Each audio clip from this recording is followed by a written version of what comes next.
2024च्या निवडणुका लागल्या. भाजप, एकनाथ शिंदेंची शिवसेना आणि अजित पवारांची राष्ट्रवादी हे तीनही पक्ष एकत्र लढले. त्यांनी बहुमत मिळवलं आणि पुन्हा सत्तेत बसले. पण यावेळी देवेंद्र फडणवीसांनी एकनाथ शिंदे यांचा टांगा पलटी केला होता. देवेंद्र फडणवीस स्वतः मुख्यमंत्री झाले होते. एकनाथ शिंदे उपमुख्यमंत्री होण्यास तयार नव्हते. मात्र मध्येच अजित पवारांनी एका पत्रकार परिषदेत एकनाथ शिंदेंचं मला माहिती नाही, पण मी तर उपमुख्यमंत्री होणार असे म्हणून एकनाथ शिंदेंची बार्गेनिंग पॉवरच कमी करून टाकली होती. तेव्हापासून अजित पवारांच्या पक्षाच्या पाठीमागे एक अदृश्य शक्ती हात धुवून मागे लागली आहे की काय अशी शंका यावी इथपर्यंत अनेक घटना घडामोडी मागच्या 1.5 वर्षात घडल्यात. आताही अजितदादांचा पक्ष प्रचंड अडचणीत आलाय. आधी मुंडे, नंतर कोकाटे, पुन्हा चाकणकर आणि आता नरहरी झिरवळ. सगळ्यांचे एकापेक्षा एक कारनामे आहेत. त्यामुळे अजितदादांच्या राष्ट्रवादीला कोण आणि कसं अडचणीत आणतंय, कोण आहेत या पाठीमागच्या अदृश्य शक्ती, अजितदादांचा पक्ष संपवण्याची कोणी स्क्रिप्ट लिहितोय की नेत्यांच्या कारनाम्यानंच हा पक्ष संपणार आहे, हेच आपण या व्हिडिओत समजून घेऊ. नमस्कार, मी अनुजा आणि तुम्ही पाहताय कार्यारंभ. ऑक्टोबर 2024 साली राज्यात महायुतीच्या सरकारला स्पष्ट बहुमत मिळालं. देवेंद्र फडणवीस मुख्यमंत्री झाले तर अजित पवार आणि एकनाथ शिंदे उपमुख्यमंत्री बनले. पण त्यानंतर 15 दिवसात केज तालुक्यातील मसाजोगचे सरपंच संतोष देशमुख यांची निर्घृण हत्या करण्यात आली. या हत्या प्रकरणात धनंजय मुंडे यांचे सहकारी वाल्मिक कराडचं नाव आलं. मनोज जरांगे पाटील आरोपीच्या अटकेसाठी रस्त्यावर उतरले. त्यामुळे संपूर्ण राज्यात धनंजय मुंडे यांच्या विरोधात वातावरण तापलं. पण हे होत असतानाच फडणवीस यांची मंत्रिमंडळ बनवण्याची तयारी सुरू होती. धनंजय मुंडेंना मंत्री करू नका म्हणून जागोजागी आंदोलनं झाली. राष्ट्रवादी पक्षाच्याच काही आमदारांनी त्यांच्या मंत्रिपदाला विरोध केला. पण सगळ्यांचा विरोध डावलून अजित पवारांनी त्यांचं नाव मुख्यमंत्री देवेंद्र फडणवीसांकडे सोपवलं. राज्यात आतापर्यंत एकच हत्या झालेली नव्हती, अशा कितीतरी राजकीय हत्या झालेल्या होत्या. पण हे प्रकरण तापवण्याचं नेमकं कारण तरी काय होतं? तर त्यावेळी महायुती सरकार केवळ ईव्हीएम मशीनमुळे निवडून आलं असा आरोप केला जात होता. जनमानसात देखील ही भावना तीव्र झालेली होती. उत्तम जानकर यांच्या नेतृत्वाखाली मार्कडवाडी येथे अभिरूप मतदान घेण्याचा ठराव ग्रामस्थांनी घेतला होता. हे लोण राज्यभर पसरू लागलं होतं. अभिरूप मतदानाचा विषय मागे टाकण्यासाठी राज्यात सत्तेत आलेल्या सरकारने मसाजोग प्रकरण जास्तीत जास्त कसं तापेल याकडे लक्ष केंद्रित केलं. लोकांचा विरोध असतानाही धनंजय मुंडेंना जाणीवपूर्वक मंत्री केलं. त्यानंतर लोकांचा संताप आणखीनच वाढला. सुमारे 3 महिने हा संताप वाढवत नेण्याचं काम सत्तेत बसलेल्या अदृश्य शक्तींनी केलं. त्यानंतर धनंजय मुंडेंचा राजीनामा घेण्यात आला. राष्ट्रवादी काँग्रेस पक्षाची पहिली विकेट अवघ्या 3 महिन्यात पडली होती.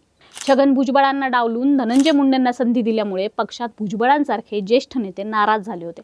म्हणजे इथेच राष्ट्रवादीतील अंतर्गत वातावरण धगधगतं ठेवण्यात आलं होतं. पण मुंडेंच्या राजीनाम्यानंतर छगन भुजबळ यांना मंत्री म्हणून संधी देण्यात आली. सुरुवातीला धनंजय मुंडेंना विरोध असताना त्यांना मंत्री करण्यात आलं. त्यानंतर त्यांचा राजीनामा घेतला. त्यांच्या जागी छगन भुजबळ यांना संधी देण्यात आली. या तिन्ही घटनेचं श्रेय त्यावेळी मुख्यमंत्री देवेंद्र फडणवीसांनी स्वतःकडे घेतलं होतं. अजित पवार असतानाही हा पक्ष फडणवीस चालवतात की काय असा एक संदेश त्या निमित्ताने देण्यात आला होता. त्यानंतर राज्यातील वातावरण थोडं शांत झालेलं होतं. पण कृषी मंत्री असलेले माणिकराव कोकाटे सतत काही ना काही वादग्रस्त विधान करत राहिले. त्यामुळे विरोधकांच्या निशाण्यावर माणिकराव कोकाटे आले होते. विरोधकांना सत्ताधारी गटातूनच काही जण हवा देत होते. एकदा शेतकरी घेतलेल्या कर्जातून पोरांची लग्न करतात, एकदा झालेल्या नुकसानीच्या पंचनाम्याचा विषय आणि तिसऱ्यांदा कोर्टानं कोकाटेंना थोटावलेली शिक्षा. यामुळे माणिकराव कोकाटे कायम चर्चेत राहिले. पण तरीही त्यांचा राजीनामा घेतला नाही. त्यानंतर कोकाटे सभागृहात ऑनलाईन रम्मी खेळताना आढळले. त्यामुळे त्यांना पुन्हा घेरण्यात आलं.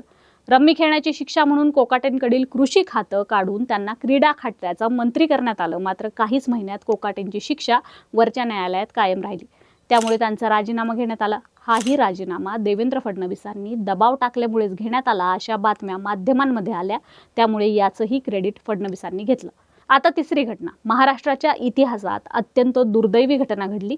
28 जानेवारी रोजी अजितदादांचं विमान अपघातात दुर्दैवी निधन झालं. त्यानंतर संपूर्ण राष्ट्रवादी पक्षावर शरद पवार नियंत्रण मिळवू पाहत होते. पण फडणवीसांनी रातोरात सूत्र हलवून अजित पवारांच्या पक्षाची धुरा सुनेत्रा पवार यांच्याकडे कशी येईल हे पाहिलं आणि त्यांना 31 जानेवारीला उपमुख्यमंत्री म्हणून शपथ दिली. परंतु त्या जेव्हापासून उपमुख्यमंत्री झाल्यात तेव्हापासून पक्षात फार काही अलबेल आहे असं दिसत नाही. त्यांच्याच पक्षाचे आमदार राहिलेले अमोल मिटकरी अजितदादांच्या निधनावरून सवाल उपस्थित करत होते, तर इतर आमदार चिडीचूप होते. आमदारकीच्या शेवटच्या दिवशी मिटकरी अजितदादांचा फोटो घेऊन विधान भवनाच्या पायऱ्यांवर एकटेच बसल्याचं दिसून आलं. त्यांचे डोळे पाणावलेले होते. पण कोणीही त्यांच्यासोबत बसायलाही आलं नाही. सुनेत्रा पवार यांच्यासह इतर आमदारांना कोणी गप्प केलंय?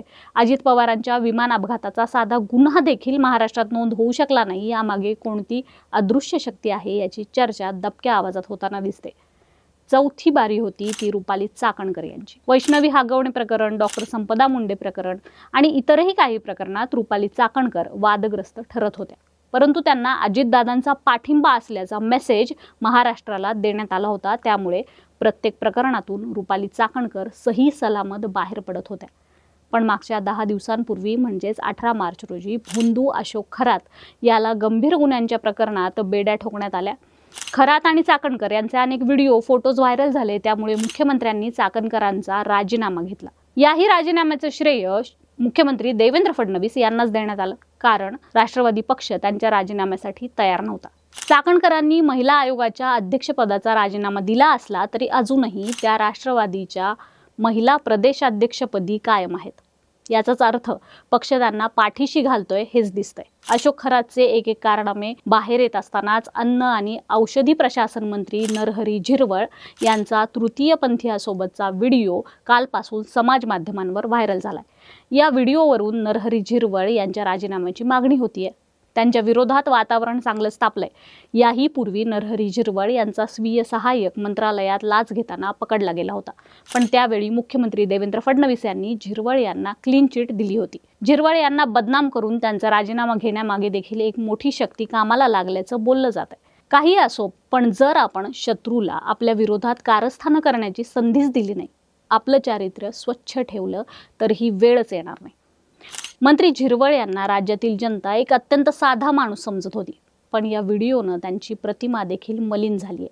त्यामुळे त्यांचा राजीनामा घेतला जाईल अशी शक्यता आहे. सुनेत्रा पवार यांनी पक्षाची धुरा आपल्याकडे घेतल्यानंतर पक्षात आणि मंत्रिमंडळात फेरबदल करण्याविषयी त्यांनी काही मोजक्या नेत्यांकडे चर्चा केली होती. परंतु फेरबदल करूनही कोणाला संधी द्यायची? पक्षात चांगली म्हणावीत अशी माणसांची संख्या 2 अंकी देखील नाहीये. कोणी काडीने, कोणी खोऱ्याने आणि कोणी टोपल्याने माणसांचं खाल्लंय. पक्ष वाचवण्यासोबतच पक्षाची प्रतिमा वाचवण्याचं मोठं आव्हान सुनेत्रा पवार यांच्या समोर उभं आहे. पण अजूनही त्या रुपाली चाकणकरांसारख्या महिलेला प्रदेशाध्यक्षपदावरून दूर करू शकल्या नाहीत. यावरून त्यांची हतबलता लक्षात येते. बाकी राज्यातील सत्तेत असलेल्या 38 आमदारांची खरातकडे नियमित उठबस होती असा आरोप आमदार जितेंद्र आव्हाड यांनी केलाय. त्यात त्यांनी अनामिका देखील कापल्या असल्याचं ते म्हणालेत. त्यामुळे हे आमदार कोणत्या पक्षाचे असावेत याविषयी तर्कवितर्क लावले जात आहेत. पण खरात प्रकरणामुळे राष्ट्रवादी आणि एकनाथ शिंदेच्या शिवसेनेत काही जणांच्या विकेट जाण्याची दाट शक्यता आहे. त्यांनी मंत्रतंत्र केल्याचे अनेक व्हिडिओ फडणवीसांपर्यंत पोहोचलेत. खरात प्रकरणात सत्तेतील 2 पक्षाचं जेवढं नुकसान करता येईल तेवढं करण्याची तयारी भाजपमधील काही लोकांनी केली आहे. त्यामुळे असे व्हिडिओ बाहेर येत आहेत. अजूनही अनेकांचे व्हिडिओ बाहेर येणार आहेत. यातून एकमेकांची इज्जत चव्हाट्यावर आणायची सरकारमध्ये चढाओढ लागल्याचं बोललं जात आहे. बाकी तुमची मतं आम्हाला कमेंट करून नक्की सांगा. कार्यारंभवर नवे असाल तर सबस्क्राईब करा, व्हिडिओला लाईक करा, शेअर करा आणि कार्यारंभ डिजिटल या फेसबुक आणि इन्स्टा पेजला फॉलो करा. धन्यवाद.